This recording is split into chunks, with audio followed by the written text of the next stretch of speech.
Hello, this is James. Right now is an interim time in the game of Duel Links. We don't have new cards to make new cheese decks. We don't have any new leaks to pour over endlessly. We don't have an upcoming event to review and look forward to and make farm decks for. So it's a perfect time to review the cards that we do have in this, the new player guide, the year of 2018. If you would like this every month, let me know in the comments. So what we're going to base this discussion around is the top meta decks coming from the tier list of Duel Links meta. If you've never heard of Duel Links meta, because you're a completely new player, there's a guy named Decade, runs all kinds of unofficial tournaments, and wherein the hardest core Duel Links player grind together their perfectly optimized decks repeatedly until we figure out the best one to spend money on. So, tier list has 3 tiers, 1, 2, 3. 3 being the worst, number 2 being the middle, number 1 being the best. And before we dive into this tier list, do you need to play the top meta in order to play Duel Links? Do you need to play the top meta in order to enjoy Duel Links? And the answer is of course not.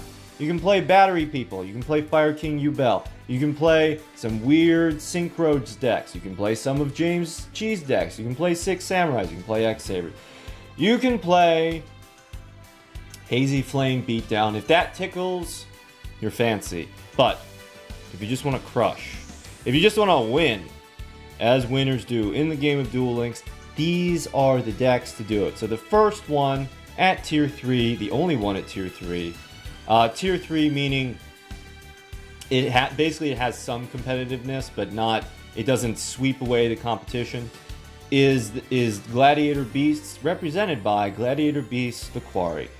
So for these decks, we're going to talk about some of their play style, a little bit, what cards you need, and then what should you invest? Should you get these cards as a new player, or even just as a player that enjoys listening to James talk? I love you all. So Gladiator Beasts, they like to attack, and then they shuffle back in the deck, and you get out a monster, and you get out an effect, and then your deck for Gladiator Beasts is just Gladiator Beasts plus strong back row. They love Floodgate because they can attack in that defense position monster. Canada probably works too. Impenetrable attack. Your various walls, your mirror wall, your wall of the daddy. Should you get this deck? I would say no, because this is a very old deck. There's nothing else in Galactic Origin that is super interesting other than Cosmic Cyclone, and you shouldn't count on getting that one ultra rare. As a free to play, you shouldn't dig for staples in general, but that's my personal view. And Gladiator Beasts are just very, very slow. They don't have a lot of speed up. Their speed up is, you successfully getting 3 normal summons, and then you can get out Heraklinos to negate all of your opponent's field. So I would not recommend getting Gladiator Beasts. At tier 2, we have 2 decks. We have Spellbooks and the Blue Eyes Kaiba Beatdown deck. So first of all, we have Spellbooks. Spellbooks are actually pretty cheap. Spellbooks need 3 of the Magician of Prophecy. They need 3 of the Spellbook of Secrets. And these cards are very easy to get from an 80-pack mini box. Very, very cheap. A median of 120 packs. And you have all of your mini box Spellbooks cards. The only thing is, you need your Silent Magicians. So you need your Silent Magicians to put that meat on the field, to have that power. And also the Silent Waifu, given the free negates. All about the substitutions here. Even in discussion, using Silent Magician as a substitute for the regular Silent Magician. Anyway, that makes this deck not quite expensive. It's actually probably pretty cheap, because again, you can get your mini box Spellbooks cards easily, and then you can Dream Ticket a Silent Magician and then buy 2 more, and that only costs like $10. So the whole deck, again, if you use gems for the mini box, the whole deck costs like $10. But I People like this deck because Fate is a very, very strong removal option. I personally do not like this deck because, well, I don't play it because it costs money. But also, you're like shuffling around the same 4 cards, which I don't, with the intention of doing the same thing every turn, which I do not love. But if you do, please enjoy. But I would not recommend the spellbooks. For the Blue Eyes deck, most accessible. You don't need to spend any money whatsoever. 1,000 gems for the structure deck, and the Blue Eyes deck is yours. I know that it's more worth it to spend 1,000 gems on 20 packs than spend $4 on the Blue Eyes structure deck, but I'm proceeding under the assumption of spending no money. So for 1,000 gems, you get basically your complete Blue Eyes deck: 2 Dragon Spirits of White, Bingo Machine Go, Cosmo Brain, and then you can fill in the other stuff. So the thing about this deck is you need, for it to be fully competitive, to crush with the blessing of the Spirit of Kaiba, you need Silver's Cry, which is a main box ultra rare from the Stardust Acceleration. You can substitute Birthright, and I did substitute Birthright in my video for the deck, for the traps. But the problem with Birthright is that it's incredibly slow. With your Blue Eyes structure deck, you're discarding your Blue Eyes monsters a lot, and then you can bring them back immediately. With Silver's Cry, you can just go, whereas with Birthright, you have to wait a turn, and that's potentially a lethal turn for an august cheese deck such as the Blue Eyes. And the deck is rather bricky, and people have figured out the Blue Eyes deck. Like people know what plays you're making with the Dragon Spirit of White. They're not getting tricked anymore. Do not recommend. Also, it needs Silver's Cry. That just leaves us with the 2 tier 1 decks, Vampires and the Masked Heroes. So the Masked Heroes, you're trying to get you have a bunch of Destiny heroes in your deck, and then what you're trying to do is you're trying to morph them into your Anki. So Masked Heroes have been around for a while. They were around with pre-nerf.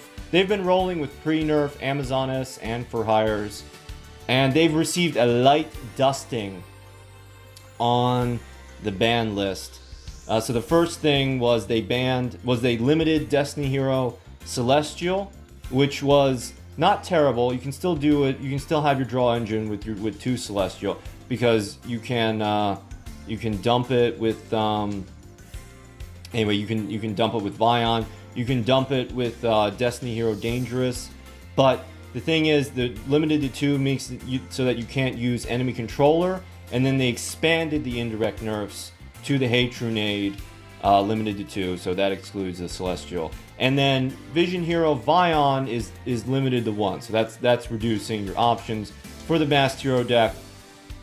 And they are quite expensive. You need to go through 3 main boxes. Well, you could Dream Ticket, same as Silent Magician.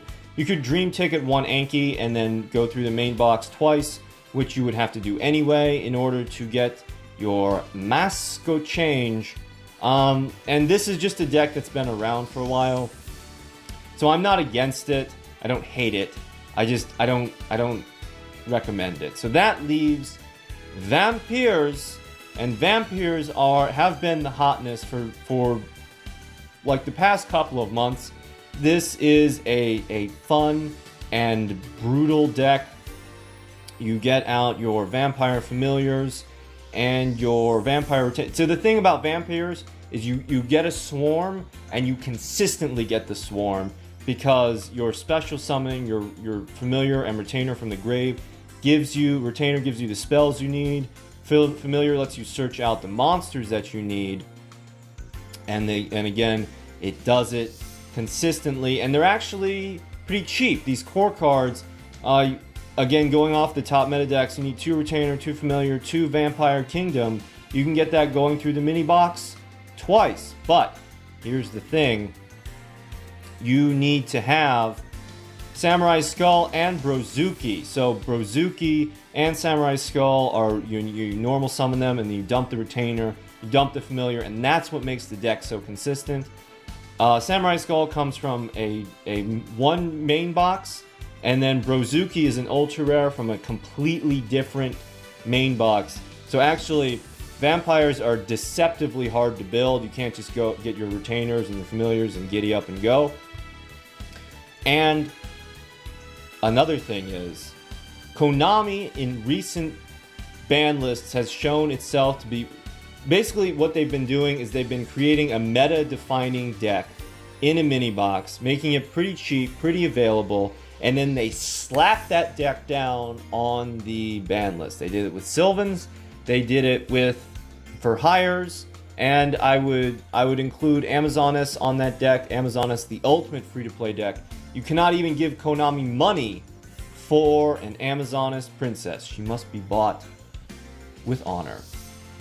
So, and that's actually why I have resisted the allure of darkness. That's why I have resisted the allure of the vampires, because I'm just waiting for them to get banned so that Konami can push the new product. And also, again, to have the full effect, you need your Samurai Skulls and you need your Brozukis. So, now there's nothing in the deck list.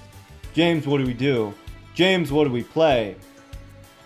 My answer, as is always my free-to-play answer, is to wait. And wait when? When, James? When do we get these cards? When can I play the game? The answer is in about a week. So what's going to happen in about a week is the KC Cup. To all duelists, upcoming notice. Mid-November, KC Cup announcement, November 13th through the 25th, the first stage of the KC Cup. If you're completely new, you don't know what the KC Cup is, it's ranked on steroids. Everybody just dueling everybody else so that they can rank up and get fat rewards. And Konami loves to drop a main box right around the KC Cup. I'm pretty sure it's right before the KC Cup. They like to drop that main box and set everybody all to scramble over the new meta. And I expect in the coming days that we will have an update. You'll open up your game and then it'll download a bunch of data, but then nothing new will change. And then people more savvy with computers than you or I will go into that data and they will extract the new cards that were added to the game secretly. And then I will make a leaks video. Like, share, and subscribe for this leaks video reviewing all of the new cards. But that is my recommendation for the month of November. Wait for the new cards, wait for the new meta, wait for the new hotness, because trust in the synchros, guys. Trust in the synchros. Don't just default to what wins right now. Wait for what's going to win in the future. Thank you for watching.